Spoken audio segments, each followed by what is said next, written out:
अरविंद केजरीवाल मुझे अच्छे से जानते हैं और उनकी पूरी टीम ओखला विधानसभा के अंदर, उनके विधायक भी अच्छे से जानते हैं कि मैं अपने स्टैंड से पीछे नहीं हटता हूं इंशाल्लाह। तो कहीं ना कहीं अरविंद केजरीवाल को ये नजर आ गया है, जो उनकी जिद थी, जो मनमानी थी, जो एक अना थी, जो एक तकब्बुर होता है कि हम जो चाहेंगे वो करेंगे, जो शैतान, मैं तो उसको शैतान ही कहूंगा क्योंकि ये कोई काम इंसान तो कर नहीं सकता, जो शैतान नरेश यादव है, जिसने कुरान की बेहुरमती की है, कुरान की बेअदबी की है, उस कुरान की जो कुरान पूरी इंसानियत के लिए, पूरे इंसान, दुनिया के इंसानों के लिए अल्लाह ने हिदायत के लिए भेजा है, राह रास्त पे लाने के लिए भेजा है, उस पाक कुरान शरीफ का, कुरान पाक का जो उसने बेअदबी की है, यानी एक तरह से पूरे मुस्लिम समाज का उसने दिल पे एकदम चोट की है डायरेक्ट। क्योंकि जो कुरान है, कोई भी मुसलमान जो सच्चा पक्का मुसलमान है, वो कुरान को ऐसे मानता है कि अपनी जान उसके कुरान के आगे छोटी चीज है। अगर वो जान दांव पे लगा दे तो कुरान के आगे वो छोटी चीज है, लेकिन कुरान के आगे अगर वो कुरान पे कोई आंच आएगी तो मुसलमान ऐसे खड़ा होगा इंशाल्लाह कि चाहे सामने तलवार भी हो, पीछे नहीं हटेगा। तो मैं अरविंद केजरीवाल से ये कहना चाहता हूं कि आप जिस तरह से बहरूपिये बनकर इस दिल्ली की जनता को लगातार ठग रहे हो, पार्लियामेंट्री शब्दों का यूज करें तो ज्यादा अच्छा रहेगा। नहीं, देखिए मैं इसलिए कह रहा हूं मोहम्मद अहमद साहब, आप देखिए जब आए थे ये अपनी विचारधारा को लेकर 2012-13, उसके बाद 14 में, फिर ये 15 में जीत कर आए, तो आप उस दौर में देखिए इनकी विचारधारा क्या थी। ये बात करते थे आम आदमी की, ये बात करते थे गरीब आदमी की, ये कमजोर की बात करते थे। आज देखिए इनकी विचारधारा कहां गई। लगातार ओखला विधानसभा में किस तरह से इनके पुराने जो लोग हैं, जो कैडर के पुराने कार्यकर्ता है, वो छोड़कर और इनके विरोध में खड़े हैं आज।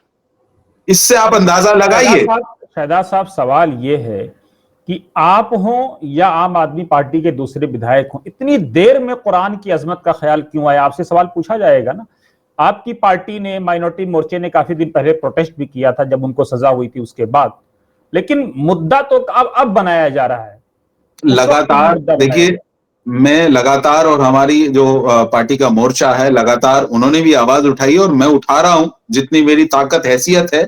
और मैंने ऐलान किया था, इसीलिए ऐलान किया था कि वहां मैं बैठूंगा 28 दिसंबर को, और जब तक बैठूंगा जब तक अरविंद केजरीवाल उस शैतान नरेश यादव का टिकट ना काट दे। उसको टिकट वापस देकर माफी भी मांगनी चाहिए अरविंद केजरीवाल को, क्योंकि ये जो मुस्लिम विरोधी चेहरा, टिकट तो अरविंद केजरीवाल ने काटा नहीं है, उन्होंने तो खुद ही मना कर दिया है। सब ये स्ट्रेटेजी है, एक प्लानिंग है। देखिए कैंडिडेट से मना करवाना, कैंडिडेट खुद क्यों मना करेगा? कैंडिडेट से एक प्लानिंग होती है ये पार्टी की, इंटरनल मीटिंग करके उसको समझाया जाता है, उसको कन्विंस किया जाता है, और उसको कन्विंस करके उससे ही लिखवाया जाता है। ये एक स्ट्रेटेजी है, आप समझिए। तो कहीं ना कहीं ये काम अरविंद केजरीवाल ने किया है। आम आदमी पार्टी के मुखिया कौन है 10 साल से? अरविंद केजरीवाल है ना। 10 साल से वो उन्होंने 10 सालों से लगातार संयोजक खुद बने बैठे हैं, आज तक उन्होंने किसी को नहीं बनने दिया। तो किसकी हिम्मत है टिकट काटने की? जो मुखिया है पार्टी का, वही कर सकता है ना ये डिसीजन।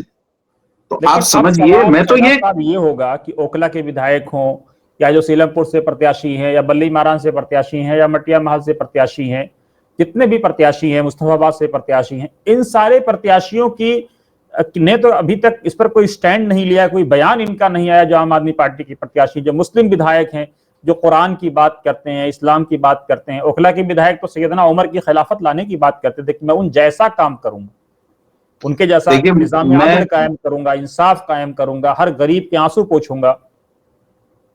मैं तो अपनी विधानसभा की बात करता हूं, ओखला विधानसभा। यहाँ के जो विधायक हैं अमानतुल्लाह खान, उनका एक ढोंग है। जो आपने बात कही है ना कि वो हजरत उमर का जो दौर है, उस दौर को लाने की कोशिश करेंगे, उनकी तरह इंसाफ करेंगे, उनकी तरह अदल और इंसाफ की बात करेंगे, कायम करेंगे उसको। ये एक ढोंग है। अगर हजरत उमर की वो बात कर रहे हैं तो मैं कह रहा हूं हजरत उमर तो आधी दुनिया पे उनकी विरासत थी, सियासत करते थे और ऐसा इंसाफ करते थे कि किसी की हिम्मत नहीं थी। तो यहां तो ये जो ढोंग कर रहे हैं, और अगर ये ढोंग नहीं है तो आज तक इन्होंने उनके खिलाफ आवाज क्यों नहीं उठाई? उस नरेश यादव शैतान के खिलाफ अमानतुल्लाह खान ने आवाज क्यों नहीं उठाई? ये मेरा सवाल है, और ये सवाल अवाम को भी पूछना चाहिए।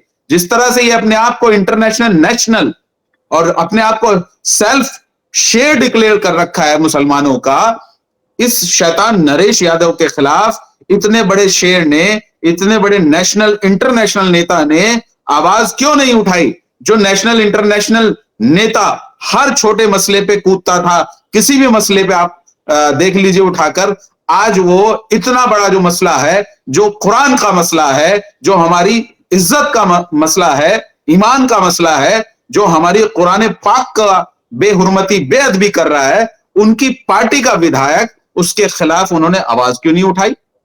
जनता को भी ये सवाल पूछना चाहिए। आपको क्या लगता है शहजाद, जी मुस्लिम विधायक खामोश हैं, उसका क्या कारण है? चाहे वो शोएब इकबाल हो, चाहे वो हाजी यूनुस हो, चाहे वो चौधरी मतीन साहब ने अभी हाल ही में ज्वाइन किया है, या इमरान हो, या अमानतुल्लाह हो, ये लोग, या इससे पहले जो है अब्दुल रहमान थे, अभी उन्होंने कांग्रेस ज्वाइन कर ली, ये लोग क्यों खामोश हैं? आपको क्या लगता है, क्या कारण है? देखिए, मैं अभी, आप फिर मुझे कहेंगे कि पार्लियामेंट्री शब्द नहीं बोल रहे हैं आप, माफी के साथ, ये केजरीवाल के चिंटर बन के रह गए हैं। जैसे केजरीवाल इनको कहेगा वैसे ये उठक बैठक करते हैं। इनका अपना कोई स्टैंड नहीं है। अगर इनका अपना स्टैंड होता तो ये बोलते, इनको डर है कहीं मेरा भी टिकट ना कट जाए। और बल्कि मैं तो ये कहूंगा, मैंने तो सवाल पूछा है, आप मेरे प्रोफाइल पे जाकर देखिए, मैंने तो लगातार अमानत को भी कहा है कि आप हमारे विधायक हैं ओखला विधानसभा के, आपने आवाज क्यों नहीं उठाई इसके खिलाफ? और ओखला की आवाम से भी मैं कहना चाहता हूं कि अमानतुल्लाह खान से यह सवाल आपको करना चाहिए, जो अपने आप को मुसलमानों का बड़ा हमदर्द दिखाते हैं, तो इससे बड़ा गंभीर विषय कोई नहीं हो सकता। अभी तक तो हम बात कर रहे थे इलाके के डेवलपमेंट की, इलाके के विकास की, लेकिन जो कुरान पाक पे बात आई है, इससे बड़ा गंभीर विषय मुसलमानों के लिए कोई नहीं हो सकता। आप देखिए जिस तरह से संभल के अंदर मामला हुआ, शहजाद पार्टी के साथ जुड़ने के बाद भी वहां पे बात रख के आया है, और वहां पे ईमानदारी के साथ बात रख के आया है, क्योंकि ये हमारे दीन का मसला है, धर्म का मसला है। इस पे अगर